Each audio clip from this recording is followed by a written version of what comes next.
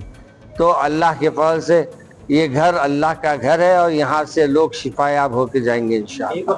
100 के करीब एक वक्त में नमाज अदा कर सकते हैं। और फिर अक्सर उमूमन शादियाँ भी होती हैं यहाँ, और यहाँ शादियों के लिए भी इंशाअल्लाह करीब में उसका भी यहाँ इंतज़ाम करने का हमारा इरादा है। तो इंशाअल्लाह लोगों के लिए सहूलतें फराहम करना हमारा मकसद है।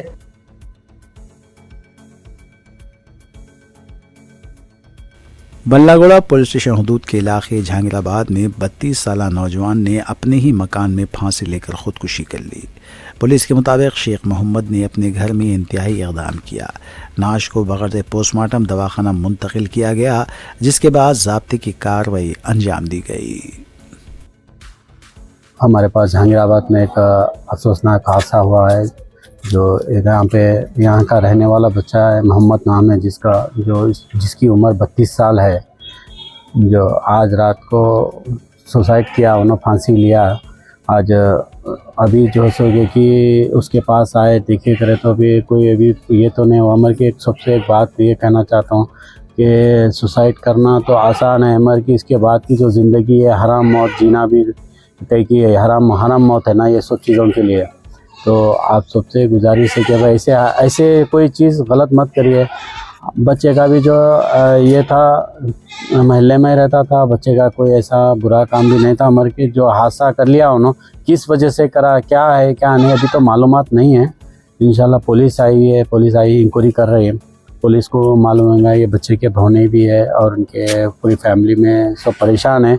एक जना तो जब फांसी के लेके जब चले जाता तो उसके पीछे कितने लोग परेशान होते हैं, वो तो चले जाएंगे मर के, उसका पूरा ख़ानदान, उसका घर, उसका सब जने घर के हालात बुरे हो जाते हैं। सब मेरे भाइयों से, सब मेरे बहना जो कोई भी है, सबसे एक बार रिक्वेस्ट करता हूँ कि ऐसी कोई गलती मत करे जो सुसाइड लेने की नौबत आए।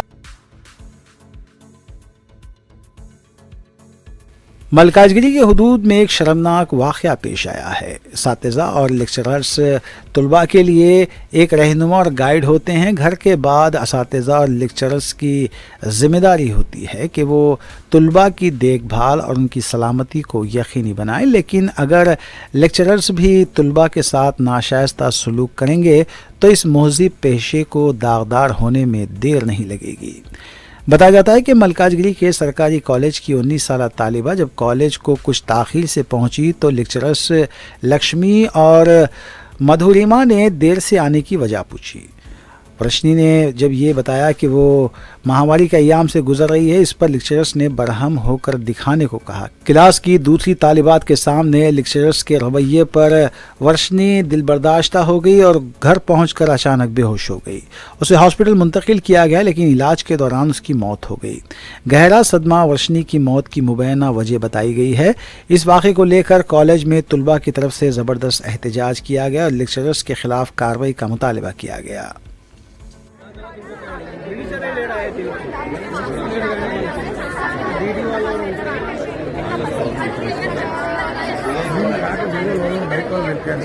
ఈయన మాట వినరు మేడం. ఆమెను మనం ఆమెనే ఇక్కడ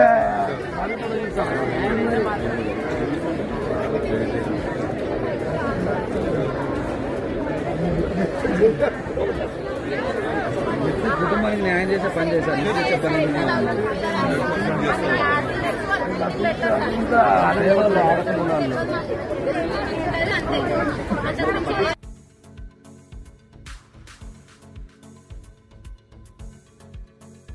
special crime team CCS DD Hyderabad ने बावसूख इत्तला पर कार्रवाई करते हुए 5 ऐसे अफराद को गिरफ्तार किया जिनके पास 155 मोनोफुल गोल्ड चीनी मांझा बॉबिन्स थे, जिनके इस्तेमाल पर पाबंदी है और वो ज़रूरतमंद सार्फिन को ज़्यादा कीमत पर ये फ़रोख्त करने की कोशिश कर रहे थे। मुलज़िमीन के कब्ज़े से मोनोफिल गोल्ड चीनी मांझा 155 चरख जब्त किए गए। पुलिस ने शहरियों को मशवरा दिया कि वो चीनी मांझे का इस्तेमाल ना करें क्योंकि ये इंसानों और परिंदों के लिए ख़तरनाक है। मांझा फ़रोख्त कुनिंगान को चीनी मांझा फ़रोख्त ना करने की हिदायत दी गई है क्योंकि हैदराबाद शहर की पुलिस चीनी मांझा फ़रोख्त करने वाले अफराद के ख़िलाफ़ क़ानूनी कार्रवाई कर रही है और सख्त निगरानी भी की जा रही है।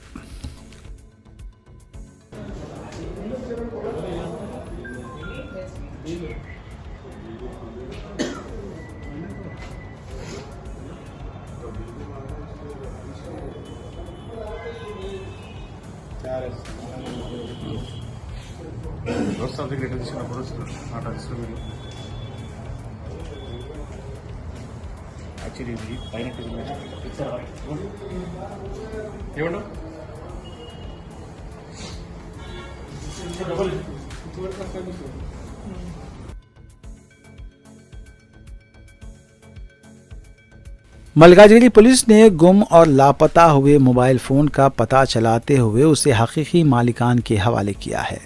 बताया गया है कि 6 माह के दौरान तकरीबन 1049 मोबाइल फ़ोन्स का पता चलाया गया। इन मोबाइल फ़ोन्स की मालियत 2 करोड़ 80 लाख रुपए बताई गई है। गुम हुए मोबाइल से पाने वाले अफराद ने पुलिस से इजहार तशक्कुर किया।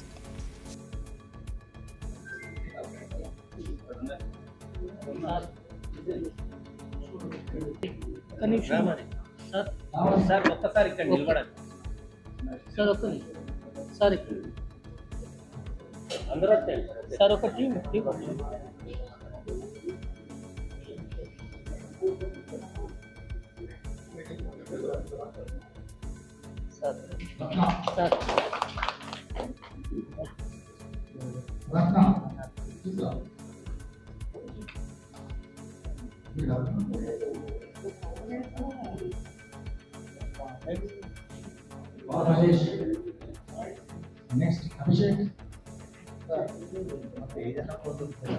Next, Sai Krishna Reddy.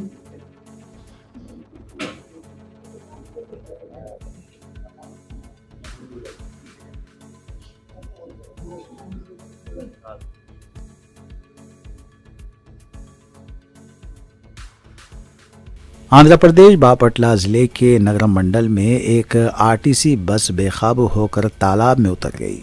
चरियाल से रेपले जा रही बस जैसे ही चिरकालावी पालेम गांव के मुजाफात में एक मोड़ पर पहुंची तो यह हादसा पेश आया। इतलात के मुताबिक स्टीयरिंग में खराबी के बायस बस ड्राइवर के काबू से बाहर हो गई। हादसे के वक्त बस में तकरीबन 40 मुसाफिर सवार थे। खुशकिस्मती से किसी को कोई नुकसान नहीं पहुंचा, जिस पर तमाम मुसाफिरीन ने इत्मीनान की सांस ली।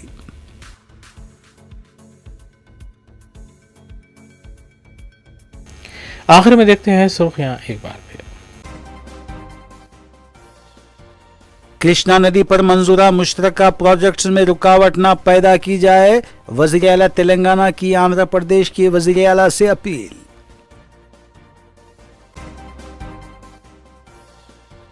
अक़लियतों के मुहाफिज या ज़मीन हथियाने वाले, उर्दू यूनिवर्सिटी की ज़मीन तनाज़े में KTR का राहुल गांधी पर तंज। यूनिवर्सिटी के तुलबा ने अराजी तनाज़े पर BRS लीडर से की मुलाकात। तेलंगाना DGP को अदालत से मिली राहत, मुअत्तली की दरख्वास्त हुई मुस्तरद। संक्रांति त्यौहार 2026 के पेश नज़र हैदराबाद ट्रैफिक पुलिस ने शहर भर में ट्रैफिक एडवाइजरी की जारी। बल्दियाती इंतखाबात के लिए 2019 के वोटर लिस्ट होगी बुनियाद, रियासती इलेक्शन कमीशन की वजाहत। स्पेशल क्राइम टीम CCS ने चीनी मांझे की फरोख्त में मुलविस 5 अफराद को किया गिरफ्तार।